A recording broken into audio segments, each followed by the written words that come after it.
Bonjour, bienvenue sur Consultons local. Je suis Nancy Macri et je suis toujours en compagnie de ma fille et de ma partenaire.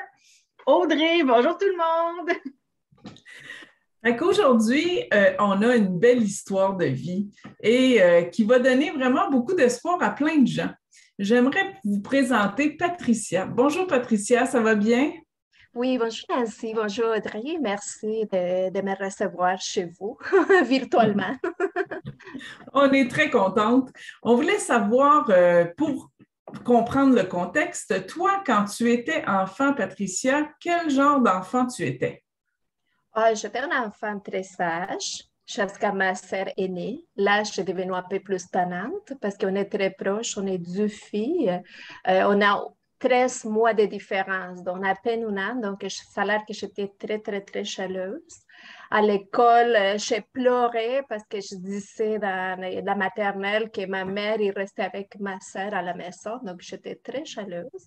Mais avec les dames, ça a tout changé. J'adore ma sœur, c'est mon âme jumelle. Tu sais, on est loin présentement. Elle reste à Buenos Aires où je suis née. Donc, on est à 15 000 kilomètres de distance, mais je peux vous dire que des fois, on est connectés, puis la distance, ça n'existe pas. Bravo, Rossette. Ça doit être quand même très difficile de ne pas être si près, mais avec les technologies aujourd'hui, ça Oui, peut rapprocher. Fait que toi, tu fais quoi comme métier?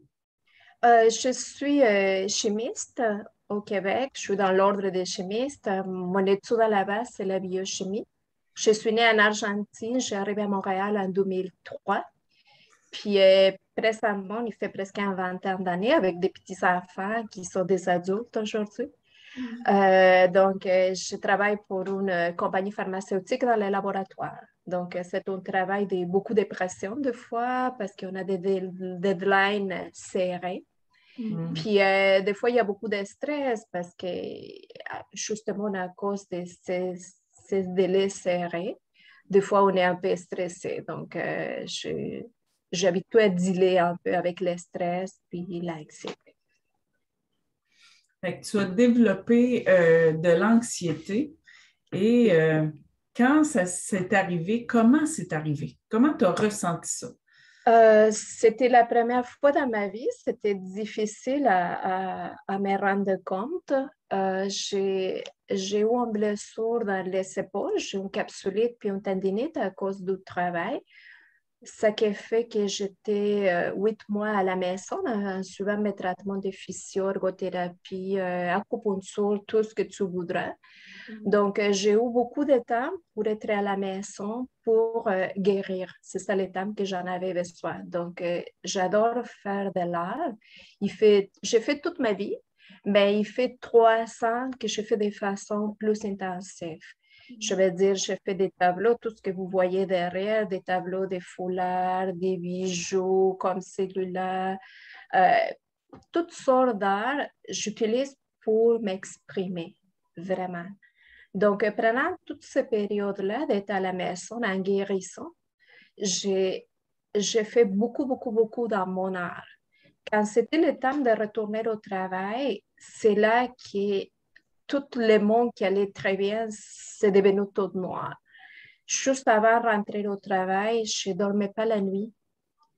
Quand je me levais le matin, j'avais mal au cœur. J'avais tous les symptômes. Mon corps, il me disait partout, allez pas travailler, Patricia, c'est pas safe. Reste à la maison. C'est juste là que tu es en sécurité. Je me sentais en sécurité à la maison. Puis, il fallait que je rentre au travail. Donc, j'étais en retour progressif. J'allais une fois la première semaine, 2 fois la deuxième semaine, encore 2 fois. Puis, je n'arrivais pas. La journée d'avant, que je savais, mon corps, il me disait qu'il fallait que j'aille travailler. Je ne dormais pas la nuit.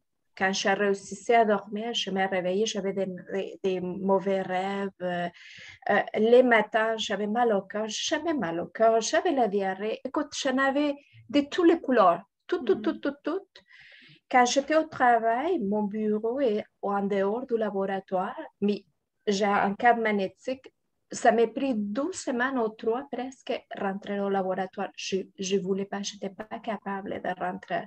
J'avais tellement peur à rentrer parce que dans ma tête, je me suis blessée au laboratoire. Donc, j'ai souffert comme le syndrome post-traumatique. Tu sais, celle qui était, j'exagère, c'est pas la même, le même fond de questions, mais je me sentais pareil. Je me sentais comme que quelqu'un qui était en zone de guerre et retourné à la maison et ça, et puis il faut qu'il retourne. Donc, moi, je pensais qu'en rentrant au laboratoire, les appareils ils vont m'attaquer. Genre, je ne sais pas c'est quoi qu'il y avait dans ma tête, mais j'avais peur. Quand j'ai finalement réussi à rentrer, j'ai passé ma carte, la porte s'est ouverte. Je suis rentrée, puis je regardais, il n'y avait rien qui arrivait. Il n'y avait rien. J'ai découvert que j'étais safe. Mais toute la peur et tout ça que j'ai vécu, c'était très, très difficile. C'était une période très, très difficile. Ça a pris, je dirais, que 3, 4 semaines que je me sens vraiment bien. Avec l'acupuncture, mon médecin a ralenti un petit peu la fréquence d'aller au travail parce que vraiment, ça m'affectait beaucoup. Je ne voulais pas faire comme un retour, mettons, full-time, puis revenir en arrière. Donc, je préférais que ce soit quelque chose de graduel, puis les médecins étaient d'accord. Bon, finalement, je suis passée à travers. Mais je comprends quand les gens... Quand l'anxiété, c'est normal de la vivre pour une certaine période. Exemple, on change de travail, on est tous anxieux, on ne connaît pas ce qui est notre boss, est-ce que les gens vont être gentils, on déménage, ce qui va être mon voisin, c'est normal de l'avoir, mais pas au point qui prend contrôle de notre vie, qui prend contrôle de mon corps. Et aujourd'hui, justement, avec le retour au travail, tu travailles encore en laboratoire. Comment, justement, tu fais au niveau de tous les jours? Est-ce que c'est complètement terminé? Est-ce que tu vis encore de l'anxiété de temps en temps? Comment ça va? En général, je dirais que c'est terminé. Je me sens bien, je me sens en sécurité. J'ai compris que c'était quelque chose de temporaire. C'est temporaire, puis je suis correcte. Puis j'ai découvert que ma mission de vie, c'est comme aider les gens qui souffrent des fois des choses comme j'ai vécu.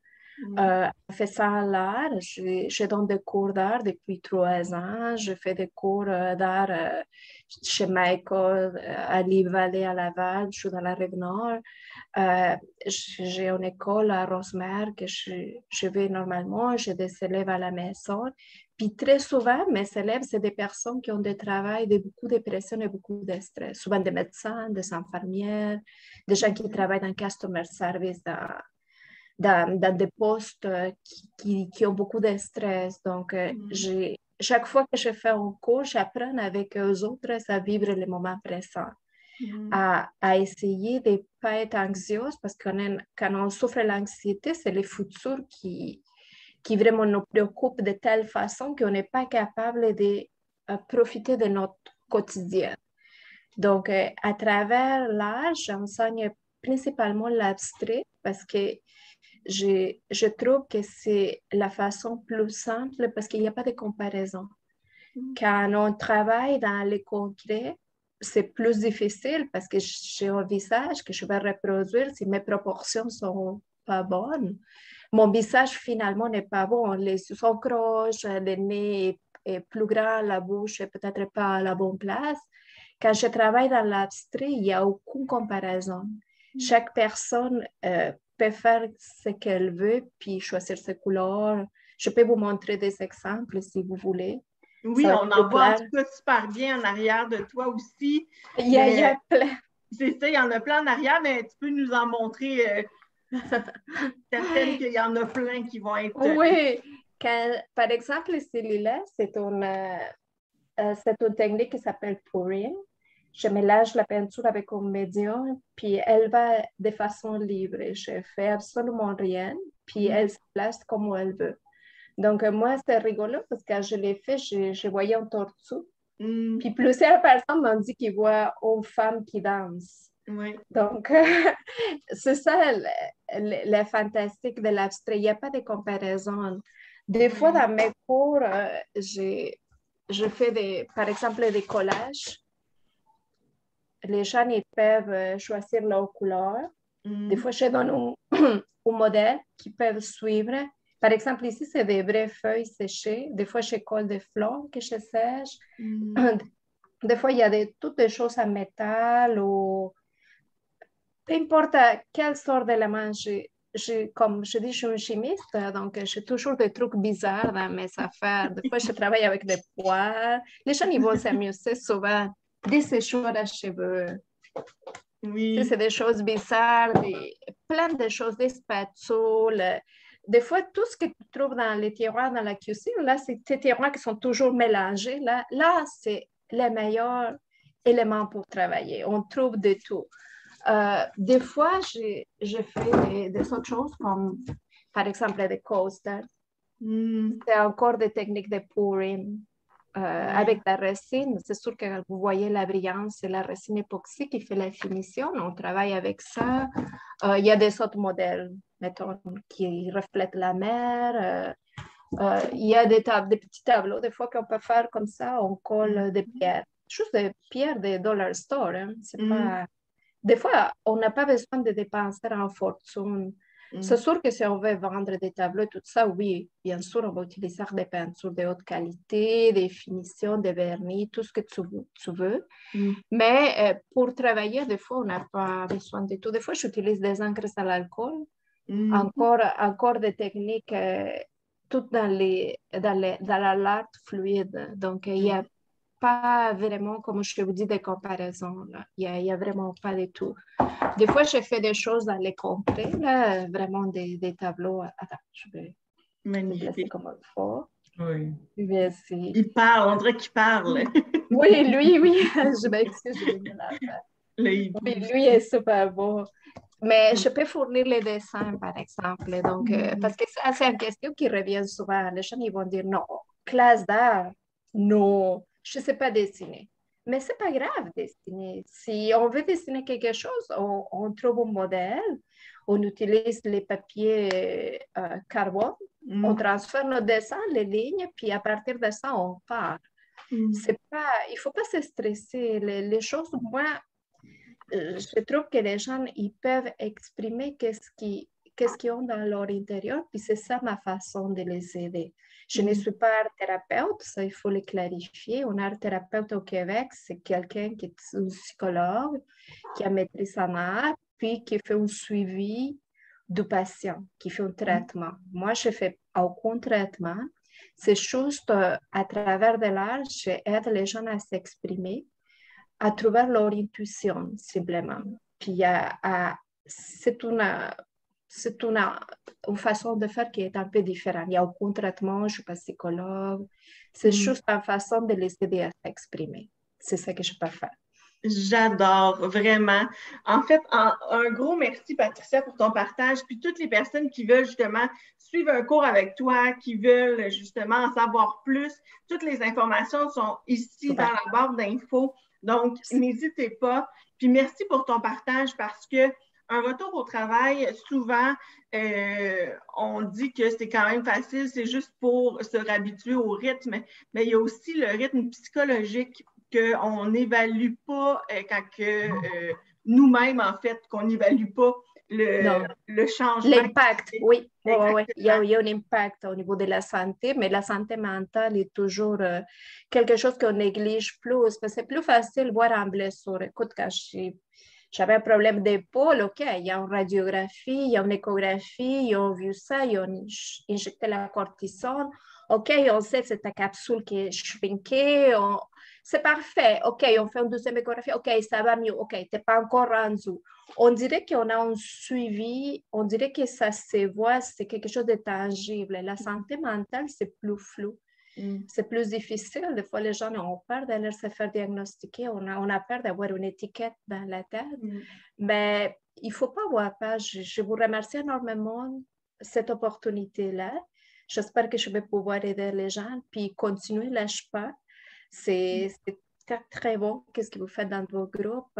Aller chercher les gens, permettre les gens de s'exprimer sans jugement. C'est ça c'est ça le plus important. Donc, merci encore. Bien, un gros merci